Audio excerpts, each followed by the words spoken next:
Welcome to this video. My name is Christian from being Premiere, and the season 3 finale of From didn't just leave us with questions, it shattered everything we thought we knew about this nightmare town. From Jim being killed by the mysterious man in yellow, to Tabitha and Jade discovering that they were Miranda and Christopher all along. And those monsters, they're not just creatures, they're the twisted remains of parents who sacrificed their own children for immortality. But why? And the biggest mysteries are still unfolding. Was Victor's sister Eloise really killed? Or is there more to those pieces found? And who exactly is the man in yellow that appeared in Miranda's paintings, who warned Jim not to dig that hole?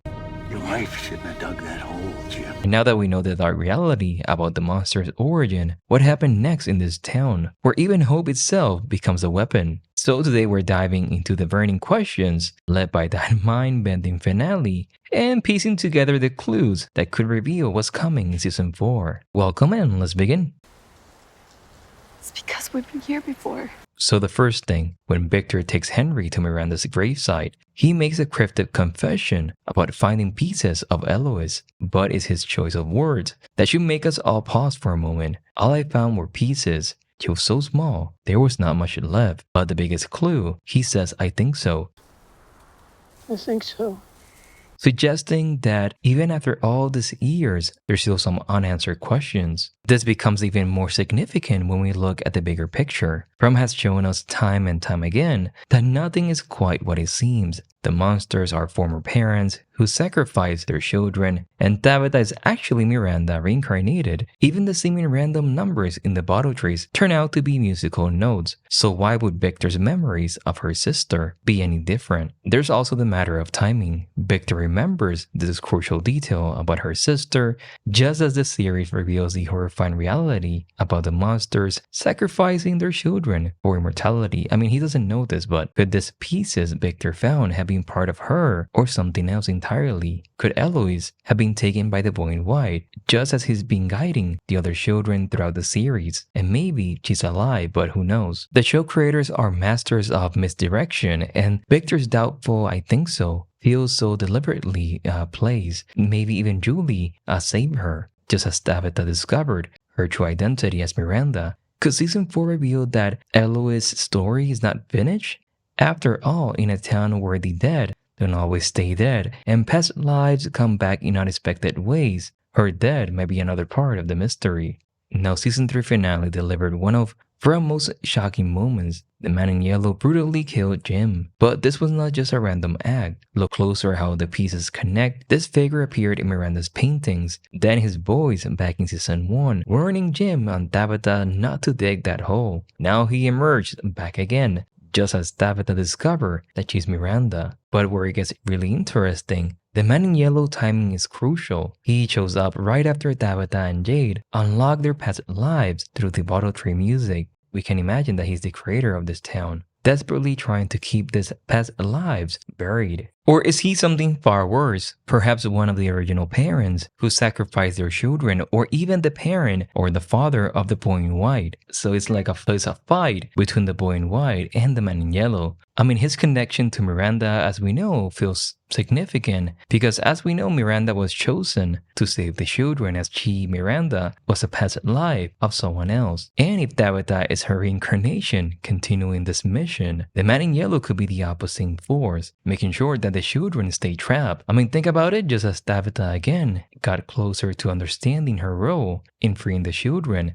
this figure emerged from Miranda's warnings to stop their progress. He is the town original sin. Maybe he was the one that convinced them to do this, like the same way that Elgin was manipulated. But now that we have the official villain of the series, I'm so excited to see him again in season 4, The Man in Yellow. I mean, think about to season 1 when Boyd and Sarah was dragged throughout the forest. While we never saw who did it, here's a fascinating part.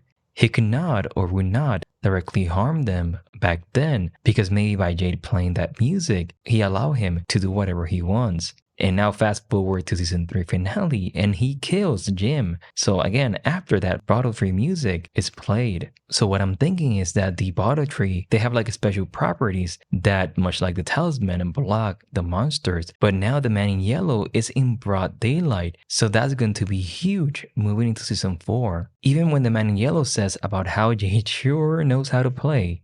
That Jade sure can play.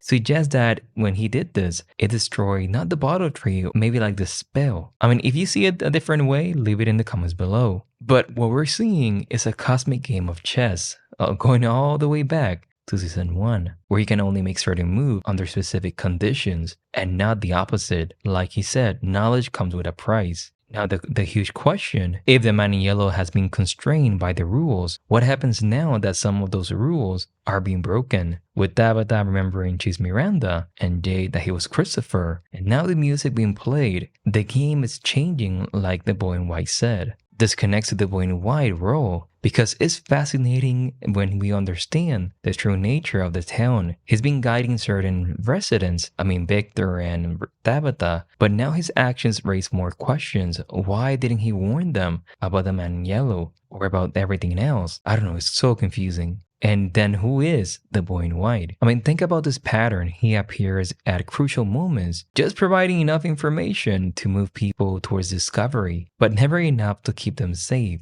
He pushed Tabitha out of the tower, but yes, this led her to escape an eventual understanding of all the paintings and so on. And all the information that she gathered, she told Jade. And he even told Victor to stop him from chopping down the bottle tree. So as we know, they're important in freeing the children, but how? His every action seems calculated, walking a delicate line between helper and manipulator. But here's where it gets really interesting. Unlike the man in yellow who opposed progress, the boy in white does the opposite. Could he be one of these sacrificed children bound by other rules we don't yet understand? Similar to how the man in yellow has rules, maybe the boy in white as well. Now, where do we go from here? Well, I have a theory that I would love to see, and that is connected to Julie. Imagine an episode, maybe episode 4 or 5 from season 4, where Julie goes back in time, but goes back in time to different time periods. We may even see the tsunami that happened and the spider and all of those events. Maybe even Julie talking to Victor or seeing him, or maybe seeing all of those events in the cave.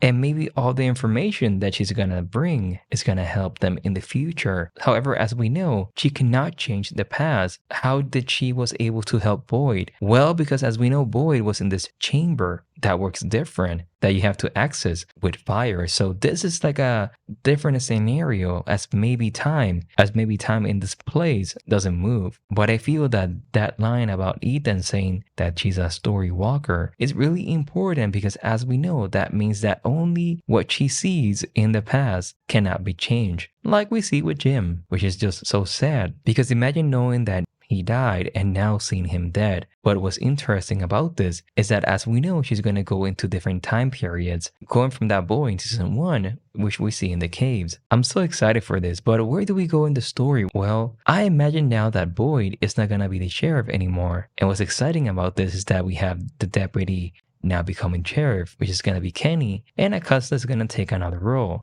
I imagine that's the reason that she's in the series. But something else that I want to discuss is also how now Elgin, Alice, and Fatima are going to have a different type of PTSD. We even know that the storyline of Marielle, Christy, and Randall is not over, because as we saw Randall, and he was willing to, well, hurt himself. I imagine this is going to move again into season 4, because in season 3, it was not really huge. I feel that's the reason that the series is going to take until 2026 to do it right. And maybe going from the theory about time travel, the BFX has to be epic. Questions that you have is then why we see Smiley running? Well, I imagine that they always ran, but that Smiley ran to capture Miranda, so she was not able to escape. Maybe they ran all the time. How to set up season 4? Well, we can imagine the conversations that they're gonna have. Like, I imagine having that epic conversation between Tabitha and Henry, and even more backstory of who they were, like Miranda and Christopher and Jade and Tabitha. That's gonna be so awesome. And something that I would love to see as well is that moment when Tabitha, knowing that she has so many husbands, but also daughters and son, and letting Ethan and Victor know that they're brothers, that's going to be awesome as well. I mean, the concept of the show is so different now that going to what it was in season 1, comparing it to now, is so different.